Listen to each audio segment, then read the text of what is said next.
Nice sword, someone said. I couldn't help but cheer. Really? Hooray! I pumped my fist in the air, and Kurito did the same. We bumped fists to celebrate. It felt amazing. I hadn't felt this excited in a long time. It reminded me of when I used to sell homemade weapons on the side of the road back on the 10th floor. People would come by and praise my work, and it made me feel proud to be a blacksmith. Those were the moments that made all the hard work worth it. I used to feel a certain way, but it faded away as I got better at what I did. People who were really good started buying stuff from me. I was lost in thought when Kurito noticed something was up. What's going on? He seemed to say with a tilted head. I quickly brushed it off. Nothing. Hey, let's go celebrate somewhere. I'm starving, I said loudly, trying to shake off my jitters. I gave Kurito a gentle push from behind, trying to steer him out of the workshop, but then, a question popped into my head. Hey, wait a minute, I said. Kurito turned around, his black sword still strapped to his back. What's up? He asked. I hesitated for a second before speaking up. You said you wanted a sword that was just as good as this one. I reminded him, nodding towards the black sword. The white sword is really cool and all, but it doesn't seem that much different from the sword you already have. What's going on? Wait, why do you need two swords that look almost identical? I asked Kurito. He turned around and I could tell he was trying to figure out how much to say. I'm not supposed to tell you everything, he said finally, but I'll give you a hint if you promise not to ask any more questions. I raised an eyebrow. Why are you being so secretive? Kurito told me to step back, and I found myself pressed against the wall of the shop. Then, he pulled out the black sword from its scabbard. He was still holding the white sword in his other hand. I had no idea what he was planning to do next. Kurito had been messing around with his equipment screen, but it just wouldn't cooperate. The system thought the sword in his left hand was his main weapon, and that was it. Having another sword in his right hand wasn't going to make a difference. In fact, it might even cause problems. If the system detected something weird, it could shut down his special sword moves. Kurito caught my confused look and gave me a quick glance. Then he got ready for battle. With one sword out front, the one in his right hand, and the other sword back, the one in his left hand. Kurito dropped into a crouch, and then bam! The whole workshop erupted in a flash of red light. His sword sliced through the air in a crazy fast pattern, one after the other. It was like a blur. Shiba bam! Even though he didn't actually hit anything, everything in the room started shaking from the powerful gusts of air his swords created. It was obvious Kurito had just used a super cool sword skill that the game itself helped make happen. Whoa, I'd never seen anything like it. Kurito just finished an epic combo with not one but two swords. It was crazy. He must have hit his opponent at least 10 times. Then, in one smooth move, he snapped both wrists forward and put his left sword away on his back. He turned to me, and our eyes met. I caught my breath. That's enough, he said with a calm nod. I need a special cover for this sword, I said. Can you make one for me? Kurito stuttered. Sir. This guy was always surprising me. I should be used to it by now. But he still managed to catch me off guard. Instead of asking him a million questions, I decided to focus on the task at hand. I touched the wall to open up my workshop's menu. When it appeared, I scrolled through my storage list. Luckily, I had a bunch of scabbard materials that I'd bought from another craftsman. Maybe I could use those to create the perfect sheath for Kurito's sword. I found the perfect scabbard for Kurito's sword. It was covered in sleek black leather. I chose it from the menu and handed it over to him. The best part, my studio's logo was printed on it. Nice and small, Kurito was excited to try it out. He snapped his white blade into the new scabbard, and then placed it in a special spot on his screen for safekeeping. I thought Kurito would let both of us keep our special abilities a secret, but I guess not. Was that a secret? I asked him. He nodded, looking serious. Yeah, it's kind of a big deal. Can you please not tell anyone? He said quietly. I agreed, saying I'd to show I'd keep his trust. In our world, a player's skills are super important, like their secret identity. If someone asks you to keep something quiet, you have to respect that. But what really made me happy was that Kurito thought I was trustworthy enough to see his secret skill in action. He seemed to think for a moment, then put his hands on his hips and turned to me. So our deal is done, he said with a nod. Hey, how much do I owe you? I asked. The other person seemed taken aback and stumbled over their words. I decided to speak up and say what was on my mind. Actually, you don't owe me anything, I said with a smile. I want to make you a deal instead. The person looked confused, so I explained. I want to be your go-to blacksmith. Whenever you finish a big adventure, come back here and I'll help you fix up your gear. I'll keep your stuff in top shape, ready for the next exciting journey. The person's eyes grew wide with surprise. What do you mean by that? They asked, clearly curious. My heart started racing, really racing. I wasn't sure if it was just a cool effect in the virtual world, or if my real heart was pounding too. My face felt super hot, and I'm pretty sure I turned bright red. Even Kirito, who's always so calm and collected, looked away and blushed when he figured out what I was getting at. It was kind of funny to see him get flustered. For a moment Kirito didn't seem so much older than me. He looked almost vulnerable. That gave me the courage to take a step closer and grab his hand. Kirito, I started to say, but my voice caught in my throat. It was weird. Just a little while ago, I had screamed those same words at the top of my lungs when we escaped the dragon's lair. But now that we were face to face, I couldn't get the words out. I locked eyes with Kirito, trying to put my feelings into words. But before I could say anything, the workshop door burst open. I jumped back, letting go of Kirito's arm. A figure rushed in, shouting my name. Liz, I was so worried. It was Asuna, and she tackled me with a huge hug. Her long brown hair swirled around us. She pulled back, her face inches from mine, and gave me a stern look. What happened to you? She demanded. I sent you messages, but you didn't answer. I couldn't find you on the map. And none of our friends knew where you were. Where did you disappear to last night? I even rushed to Black Iron Palace to make sure everything was okay, I said. Asuna looked down, embarrassed. I'm sorry. I got stuck in a dungeon, she admitted. A dungeon. Alone? I asked, surprised. Asuna shook her head. No, I wasn't alone. I was with him. I nodded towards the person standing behind her. Asuna turned around, and her eyes widened in shock. Her mouth dropped open, as she stared at the black swordsman, who looked pretty awkward just standing there. Asuna's voice shot up super high. Hey Kirito, she squeaked. I was shocked. I spun around to look at Kirito. And he was frozen in place just like Asuna. Then, he cleared his throat and waved at her. Hey Asuna. Long time no see. Well, 2 days is a pretty short long time, I guess. Asuna looked startled. Yes, you scared me. She stuttered. You finally decided to stop by. If you'd just given me a heads up, I would join you for sure. She looked down, her hands clasped behind her back, and gave a shy smile. The heels of her boots made a clicking sound on the floor as she shifted her weight. I couldn't help but notice the pink spots on her cheeks.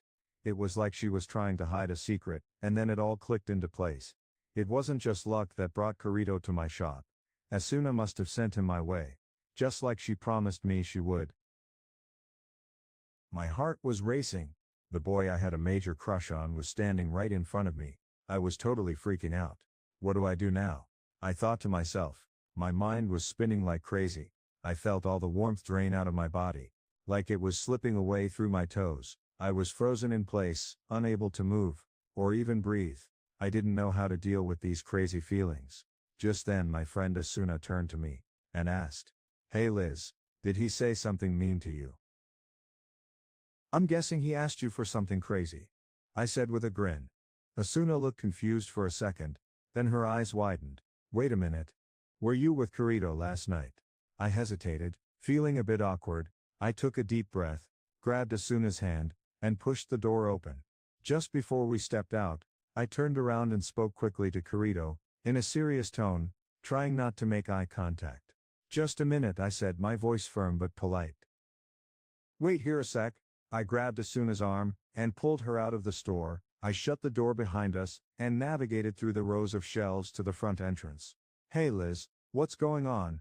Asuna asked, looking totally confused. But I didn't stop moving. I kept walking quickly towards the main street.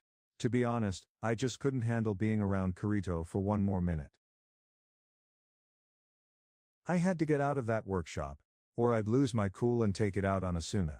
Luckily she seemed to understand how serious things were and followed me without saying another word. After a bit, I let go of her hand. And we slipped into a quiet alley across the street. Tucked away beneath a giant stone wall was a tiny outdoor cafe, almost hidden from view. I walked into the empty cafe and spotted a perfect table in the corner. I plopped down in the comfy white chair. Asuna sat across from me, looking super worried. "Hey Liz, what's going on?" she asked, staring at my face. I forced a big smile, trying to seem cheerful. It was the same smile I used when we gossiped about silly rumors. But this time I had a secret to share. "I know, don't I?" I said, crossing my arms and raising an eyebrow at Asuna. "Huh?" she replied, playing dumb. "You know exactly what I'm talking about." I teased, "The boy you've got a crush on." Asuna's face turned bright red. She looked down, her shoulders slumping, and then she nodded silently. My cheeks turned bright pink again. I forced a big smile on my face, trying to brush off the sharp pain that suddenly stabbed my chest. "Yeah, Kirito is definitely weird," I said. Asuna looked at me with worried eyes. "Did he do something to you?" she asked. I nodded enthusiastically. "Oh yeah, he did something all right. He broke the best sword in my shop in just 2 minutes." Asuna's hands flew together and she apologized. "I'm so sorry." But I waved it off. "It's not your fault."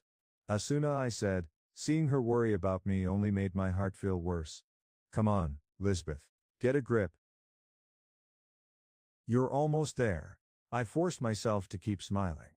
"So here's what happened," I explained. "The sword he wanted needed a super rare metal, and we had to go to a higher floor to find it. But things got crazy. We fell into a trap that was really hard to escape. That's why it took us so long to get back home." The other person nodded, understanding. "I get it." They said, "Even if you had tried to send me a message, I probably wouldn't have gotten it anyway." Then it hit me. "We should have just invited you to come with us." "Sorry about that," I said. My friend just shrugged. "I was caught up in some guild stuff anyway." Then I asked, "So, did you finally finish making that sword?" He nodded, looking relieved. "Yeah, it's done. But man, what a pain. I don't want to go through that again anytime soon." We both burst out laughing. "You'd better charge a lot of money for it." Then, I added, still grinning. As we laughed together, I said, "He might be a little weird, but he's okay once you get to know him." I wished Asuna good luck and tried to sound calm, but my voice started to shake on the last word. "Thanks," I muttered. Asuna looked at me with a curious expression, her head tilted to one side. She was trying to figure out what was going on. I quickly jumped up from my seat before she could see the tears welling up in my eyes. "Oh no, I just remembered something." I exclaimed. "I totally forgot that I need to pick up some stuff." "I've got to go get it," I exclaimed. Asuna looked confused. "But what about the store, and Kirito?" she asked. I shouted back. "You take care of Kirito. Okay? Thanks." I spun around and took off running, waving goodbye to Asuna over my shoulder. I didn't dare look back. I kept going until I reached the teleport gate square, and was out of sight from the cafe. Then, I quickly turned south, disappearing around the corner. I sprinted to the edge of town, desperate for some alone time. My mind was a jumbled mess. As I ran, my eyes got all teary and blurry. I kept wiping them with my sleeves, trying to clear my vision. Before I knew it, I had reached the wall that wrapped around our town. It was lined with trees, spaced out perfectly along its curvy edge. The sight was pretty calm and peaceful. Just what I needed. I ducked under a tree and grabbed onto its branches to keep myself from falling over. Suddenly weird noises started coming out of my throat. Like sang, soap. I had been trying to hold it together, but tears began streaming down my face. This was only the second time I'd cried since I got stuck in this new world. The first time was on my very first day here, when everything felt so overwhelming that I had a panic attack and just lost it. After that I promised myself I wouldn't cry again, but I guess I couldn't keep that promise. I didn't want a game to make me cry, but this was different. In real life I'd never felt such burning tears streaming down my face. I had just talked to Asuna, and I wished I had told her something important, that I liked the same person she did. I couldn't count how many times I almost said it, but the words got stuck. I just couldn't do it. As soon as I saw Kirito and Asuna together in the workshop, I knew I didn't belong by his side. It hit me hard because of what happened on that snowy mountain. I had put Kirito's life in danger, and that was a huge mistake. Someone as brave and strong-hearted as him needed someone just as tough to stand with, and that someone wasn't me. Imagine two pieces that fit together perfectly like a sword and its special case. That's what it was like with Asuna and Kirito. You could feel the strong connection between them, and I didn't want to get in the way. Asuna had been trying to get closer to Kirito for months, and I wasn't about to mess that up in just one day. After all, I'd only known Kirito for 24 hours. It wouldn't be fair to interfere with something that had been building for so long. I just had the craziest adventure with someone I barely know, and it's totally thrown me off. This can't be real, right? I've always thought that falling in love should be a slow and steady thing. But now I'm a mess. Tears are streaming down my face and I don't understand why. All I can think about is Kirito, the way he talks, his funny expressions, and everything we did together over the past day. It's like it's all playing back in my mind like a movie. And I just can't shake it off. I couldn't shake the feeling of his touch, the way his palm felt on my head, or when he grabbed my arm, or held my hand.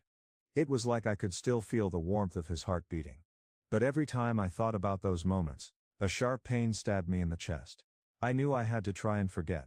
I told myself it was all just a dream. I let the tears fall, hoping they would wash away the hurt. As I stood there, I gripped the branches of the tree tightly, trying not to collapse. The sobs took over, and I couldn't help but cry. I had to bite my tongue to keep from screaming. In real life, you can only cry for so long before you run out of tears. But in this virtual world, it felt like the tears would never stop flowing. Just as I thought things couldn't get any stranger, I heard a voice behind me. Lisbeth. My heart skipped a beat. The voice was soft and calming, and it sounded really young. It sent shivers down my spine. But I told myself it had to be some kind of trick. There's no way this could be real. I couldn't believe he wasn't here. I was so convinced that I didn't even bother to dry my tears before looking up. And then I saw him, Kirito. His eyes, hidden behind his messy black hair, looked troubled too. We stared at each other for a moment, and then I spoke up in a shaky voice. "You shouldn't have come right now," I said, trying to hold back my emotions. In just a few minutes I'd be my normal happy self again. Lisbeth, the cheerful one. But for now, I was still upset. Kirito took a step closer to me and reached out his hand. I shook my head, trying not to give in. How did you know where to find me? I asked. Kirito turned around and pointed to the town center. His finger was aimed at the tall church steeple that stuck out above all the other roofs. "I went up there," he said with a nod. "From up there you can see the whole town," I said. My friend laughed and I couldn't help but crack a smile, even though tears were still streaming down my face. "You're always making me laugh, even when you're being totally silly. I really like that about them, maybe even too much." Just thinking about it made me want to cry again. I tried to hold back the tears, but they were coming anyway. "Sorry," I said, trying to catch my breath. "I'm okay, I just need a minute." I tried to leave, but Kirito stopped me. "Liz, I want to thank you," he said. I turned back around, surprised. This wasn't what I expected him to say. Kirito looked down, his eyebrows scrunched up in thought. "I used to be in a group with other players," he explained. "But something bad happened, and they all got defeated because of me." He paused, biting his lip. "After that, I promised myself I'd never get close to anyone again." Kirito's eyes dropped, and his voice got quieter. "That's why I usually play alone," he said. "I don't team up with other players." I was curious, what had happened to make him feel this way? "I'm still wondering why I agreed to go on that quest with you yesterday. It didn't make sense to me at all. The whole time I was thinking, what am I doing walking with this person? For a moment I even forgot about the ache in my chest. That's how weird it felt. To be honest, I've been avoiding group quests for a while now. Every time someone asked me to join their party, I said no. Watching people fight, even if I didn't know them, really scared me. I was totally done with fighting and just wanted to get away from it all. That's why I liked living on the edge of nowhere. It meant I didn't have to deal with people very often. Remember when we fell into that hole? I told you back then that I'd rather not make it out than be the only one who did. And honestly, I meant it." He gave a small weak smile as he said this. I couldn't believe the sadness I saw in their eyes. It seemed to go on forever. But then I remembered something amazing. We had made it through everything. We were both still standing, and that felt incredible. And then I thought about that special night when they reached out and took my hand. It was so warm and comforting. In that moment, I knew they were really okay, and that was an amazing feeling. I realized that I'm not just counting down the days until my time runs out, and neither is anyone else here. We're actually living to make the most of our lives. So, thanks Liz. As I said it, a huge smile spread across my face. It was like my whole heart was smiling too. I felt this weird, amazing feeling that I couldn't explain.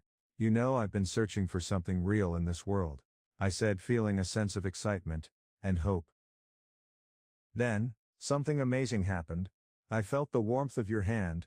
It was like a icy knife that had been stuck in my heart, started to melt, my tears dried up, and we just stood there, staring into each other's eyes. For a second I felt that incredible feeling I'd had before, like my heart was soaring again. I finally felt better, like a weight had been lifted off me. Kirito's kind words had picked up the pieces of my broken heart, and gently put them away where they couldn't hurt me anymore. I wiped away the last few tears and smiled at him. You should tell Asuna how you feel too, I said. Liz was hurting too, but she needed something from me. My body heaved. Liz, I said, trying to sound calm, I'll be okay. I told her, crossing my arms over my chest. The warmth would stick around for a bit longer. Please, you have to end this world, I said, looking at him with a serious face. I can tough it out until then. But when we get back to the real world, I gave him a sneaky grin. That's when things are going to get really interesting. Round 2 is coming. He smiled back and nodded, then waved his hand to make a window appear. I couldn't help but stare as he took Elucidator off his back and stored it away. Then, a new sword appeared on his equipment mannequin. It was Dark Repulsor, the white sword that held so many memories for me. He gazed at it with determination in his eyes. From now on, this sword is my new partner, he said. I'll make sure to repay you when we meet again on the other side. I smiled, feeling a sense of promise. You'd better, I replied, holding him to his word. That's gonna cost you. We burst out laughing and gave each other a fist bump. Let's head back to the shop, I said. Asuna's probably getting tired of waiting for us. And I'm starving. I took the lead, walking ahead. As I did, I caught one last tear in the corner of my eye. It sparkled in the light and then disappeared. The next morning was freezing. I rubbed my hands together to warm them up as I walked into my workshop. I quickly flipped a lever on the wall to get the fire going. The flames would help heat up the room, and I couldn't wait to feel the warmth. The water wheel creaked and groaned as it always did, but I wasn't paying attention. I was too busy warming my hands up by the cozy furnace. The cold weather outside had me worried. What if the creek froze over? I stood there for a minute, lost in thought. Then I suddenly snapped back to reality and checked my game schedule to see what needed to be done next. It was going to be a busy day. I had 8 orders to fill and time was ticking away. If I didn't get started soon, the day would be over before I knew it. First up, I had to make a lightweight longsword. I scanned my list of metal ingots to find the perfect one for the job. The customer had given me a budget and some specific requirements, so I needed to choose an ingot that fit the bill. I found the right one and tossed it into the furnace. Lucky for me, I've gotten really good at my job. My hammering skills are on point, and I have a great selection of metals to work with. That means I can crank out amazing weapons all day long. My workshop is like a factory, producing high-quality swords one after another. Bring it on, I'm ready for this busy day.